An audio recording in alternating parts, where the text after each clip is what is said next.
Eu sou Mário Persona e essas são as respostas que eu dei aos que me perguntaram sobre a Bíblia. Você perguntou se a pandemia do coronavírus teria a ver com a grande tribulação. Não. A pandemia é refresco perto do que virá na grande tribulação. No máximo um aperitivo, mas não é ainda o fato em si. Raciocine comigo. Em 1918, teve a gripe espanhola que matou 50 milhões de pessoas, logo depois da Grande Guerra, que matou 10 milhões de pessoas. E antes disso, outras guerras, pragas, epidemias também aconteceram, como a peste negra, entre 1347 e 1351, que dizimou metade da população europeia. As estimativas imprecisas, pela falta de controle e comunicação da época, vão de 75 a 200 milhões de pessoas mortas nesse tempo. Os mais conservadores estimam que a população mundial era de 450 milhões na época e teria caído para um número entre 350 e 370 milhões. Mas nada se compara a um evento que simplesmente destruiu toda a população mundial, que calcula-se fosse medida em bilhões de pessoas na época. Alguns estudos que eu encontrei no site de um cientista cristão chamado Lambert Dolphin, que leva em consideração as diferentes gerações e principalmente o tempo de vida, a resistência às doenças e o lento envelhecimento, além da capacidade de procriar dos que viviam antes do dilúvio, chega ao número impressionante de 9 bilhões de pessoas habitando o planeta. Tirando a família de Noé, bilhões de pessoas teriam sucumbido no dilúvio. Você encontra esses estudos em inglês no site ldolphin, com phin.org, com os títulos World Population Since Creation e Population of Pre-Flood World. Se você achou um exagero eu dizer que esta pandemia de coronavírus é refresco perto do que acontecerá na grande tribulação, é porque deve ter se esquecido do que o próprio Senhor disse. Porque haverá então grande aflição, como nunca houve desde o princípio do mundo até agora, nem tampouco há de haver. Mateus 24, 21. Agora me diga você acha que o coronavírus está causando uma tribulação ou aflição maior que as guerras mundiais, maior que a gripe espanhola, maior que a peste negra e principalmente maior que o dilúvio? Nem em sonho, não é mesmo? Então descarte todas essas teorias conspiratórias que dizem que já estaríamos passando pela grande tribulação, da qual Jesus disse que nunca houve desde o princípio do mundo. Em momentos de guerras, tragédias e grande comoção, o que não falta são os falsos profetas querendo tirar vantagem disso. Então, antes de tudo, rejeite todos os que de alguma maneira quiserem o seu dinheiro para fazer previsões e apontar soluções em meio a esta epidemia. Curandeiros e charlatães surgirão aos montes, e eles não livrarão você do coronavírus, mas conseguirão livrar você do seu dinheiro. Siga as recomendações médicas, fuja dos usuais curandeiros da TV, sejam eles padres, pastores ou médiums. Será que você já se esqueceu daquele médium que acrescentou de Deus ao próprio nome? E era procurado por celebridades de todo o mundo em busca de cura? Então, da última vez, ele foi procurado pela polícia e acabou preso. Alguns dirão a você que nós estamos na grande tribulação, o que é mentira. Outros tentarão convencê-lo de que estamos já no quarto selo, e esta pandemia seria o cavalo amarelo de Apocalipse 6, de 7 a 8. Também não é. Fique tranquilo, porque a igreja não passará pela grande tribulação. Ela será tirada antes. Porque desse atenção à minha exortação quanto a suportar os sofrimentos com paciência, eu igualmente te livrarei da hora da tribulação que virá sobre o mundo todo para pôr à prova os que habitam sobre a terra. Apocalipse 3:10. Fuja das teorias conspiratórias, fuja dos terroristas psicológicos que são abundantes no YouTube.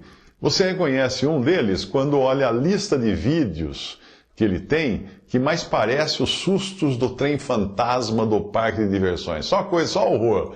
Não tem nenhum tema de consolo, edificação, só tem terrorismo. Se você quiser mesmo entender o livro de Apocalipse, comece aprendendo a dividir o livro. A palavra de Deus diz: procura apresentar-se a Deus aprovado como obreiro que não tem de que se envergonhar, que maneja, no original, divide. Maneja bem ou divide bem a palavra da verdade, 2 Timóteo 2,15.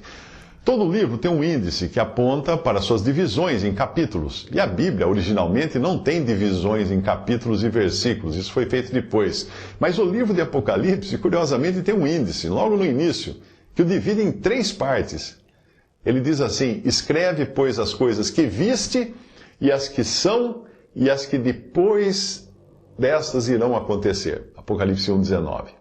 Pronto, agora você já tem o índice do livro de Apocalipse e pode entender as suas 3 divisões. As coisas que viste se referem à aparição para João do Senhor no caráter do Filho do Homem, que é como ele voltará a este mundo para julgar. Ele não virá mais como aquele manso Cordeiro de Deus, se deixando bater, cuspir, pregar numa cruz, não. Ele virá como um juiz justo e severo, para matar os inimigos. Então o índice mostra que a segunda parte é aquela das coisas que são, isto é, o tempo que era presente para João e é presente para nós também. Eu falo das 7 cartas, das 7 igrejas que eram contemporâneas de João. Mas uma leitura atenta mostra que essas cartas também eram representativas de um tempo ainda futuro em relação aos dias de João, indicando a história do testemunho de Deus no tempo da igreja na terra. A história começa com Éfeso, que indica, com a carta a Éfeso, que indica já os primeiros anos do período pós-apostólico, e segue até Laodiceia, a 7ª e última carta, que representa os últimos dias. Na primeira fase, apesar de já existirem falsos apóstolos, nós vemos que o Senhor anda no meio dos candeeiros de ouro, Apocalipse 2:1, na carta a Éfeso. Ele ainda era o centro do testemunho da igreja na terra, representado pelos 7 candeeiros de ouro. Na última fase do testemunho de Deus no mundo, o Senhor está à porta, batendo em busca de comunhão individual. Se alguém ouvir a minha voz e abrir a porta, entrarei em sua casa e com ele cearei e ele comigo. Apocalipse 3:20. Particularmente, eu creio que nós estamos vivendo este período de Laodiceia, no qual a cristandade, como um todo, diz: rico sou, estou enriquecido, de nada tenho falta. Aqui o Senhor retruca: és um desgraçado, miserável e pobre, cego e nu. Apocalipse 3:17. Recapitulando, nós vimos do índice do livro de Apocalipse, o momento da visão que teve o apóstolo João, depois vimos as coisas que são, isto é, as que se referem ao período da igreja que João viveu e nós vivemos também, e neste ponto você poderá perguntar: e quais são as coisas que hão de acontecer depois destas? Eu fico contente porque você perguntou, porque assim você nunca mais esquecerá do ponto onde a história da igreja na terra termina e o ponto que é assinalado como depois destas coisas. Sim, é com essa mesma expressão que o apóstolo assinala o início do capítulo 4 do seu livro de Apocalipse. Depois destas coisas, olhei e eis que estava uma porta aberta no céu, e a primeira voz, que como de trombeta ouvira falar comigo, disse: sobe aqui, mostrar-te-ei as coisas que depois destas devem acontecer. E logo fui arrebatado no espírito, e eis que um trono estava posto no céu, e um assentado sobre o trono. Apocalipse 4, de 1 a 2. Eu nem precisei desenhar para você perceber que o capítulo 4 abre um cenário diante dos olhos de João, que a partir daí ele assistirá a tudo de camarote, a partir do céu, e não da terra. No mundo, as coisas continuarão acontecendo como se o relógio profético do Antigo Testamento tivesse parado. Um parêntese de mais de 2000 anos já, que tivesse sido aberto para fazer caber o tempo da igreja, e depois de fechado esse parêntese, o relógio voltasse a bater. Depois dessas coisas. Agora eu pergunto: onde se localiza no tempo os eventos dos 7 selos e do cavalo amarelo e tantas outras tragédias que caracterizarão a grande tribulação? Se você respondeu depois dessas coisas, então acertou. E você entendeu que a igreja não passará por nada disso que é descrito do capítulo 4 em diante de Apocalipse. Ela reaparece no capítulo 19, já no céu, como esposa que já se aprontou para as bodas do Cordeiro. Depois nós a vemos no capítulo 21 sendo chamada de Santa Cidade, a Nova Jerusalém, que de Deus descia do céu, adereçada como uma esposa ataviada para o seu marido. E um dos 7 anjos dizendo: Vem, mostrar-te-ei a esposa, a mulher do Cordeiro, e levou-me em espírito a um grande e alto monte, e mostrou-me a grande cidade, a Santa Jerusalém, que de Deus descia, de onde? Do céu. Apocalipse 21, 2, versículos 9 ao 10. Para ela aparecer descendo do céu, é preciso saber quando foi que ela subiu para lá, não é mesmo? Se você disser que isso foi no arrebatamento, que é tipificado pelo arrebatamento de João, na virada do capítulo 3 para o 4, e explicado em detalhes em 1 Tessalonicenses 4, de 16 a 17, e 1 Coríntios 15, 51, aí você acertou. O que dizem essas passagens? Porque o mesmo Senhor descerá do céu com alarido e com voz de arcanjo e com a trombeta de Deus, e os que morreram em Cristo ressuscitarão primeiro. Depois nós, os que ficarmos vivos, seremos arrebatados juntamente com eles nas nuvens, a encontrar o Senhor nos ares, e assim estaremos sempre com o Senhor. Eis aqui vos digo um mistério: na verdade, nem todos dormiremos, ou seja, morreremos, mas todos seremos transformados, num momento, num abrir e fechar de olhos, ante a última trombeta, porque a trombeta soará, e os mortos ressuscitarão incorruptíveis, e nós seremos transformados. 1 Tessalonicenses 4, 16 a 17, e 1 Coríntios 15, 51 a 52. Portanto, agora, se aparecer alguém querendo inquietar a sua alma com falsas profecias e interpretações equivocadas da Bíblia, você saberá que não é de Deus. Isso já estava acontecendo nos dias de Paulo, quando os tessalonicenses começaram a achar que a perseguição e tribulação que eles estavam sofrendo, que não era coisa pouca, já seria a grande tribulação. Não era. E Paulo explicou a eles: ora, irmãos, rogamo-vos pela vinda de nosso Senhor Jesus Cristo e pela nossa reunião com Ele, que não vos movais facilmente do vosso entendimento, nem vos perturbeis, quer por espírito, quer por palavra, quer por epístola, como vindas de nós, não é?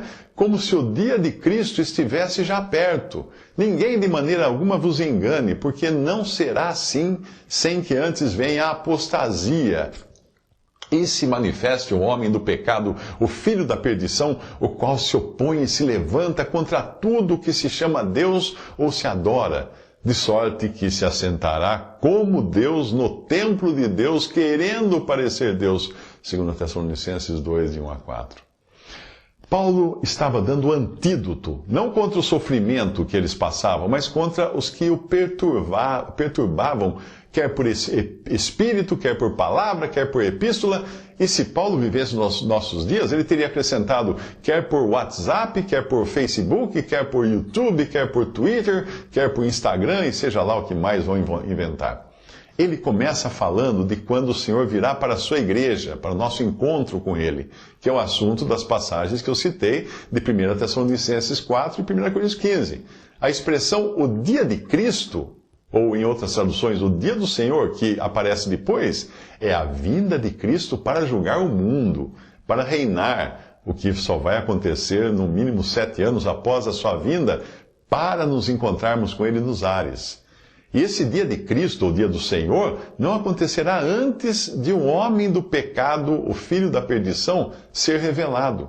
O que já elimina uma dúzia de teorias conspiratórias de que seja o Papa, o presidente da França, o rei da Espanha, o Chapolin Colorado, não importa.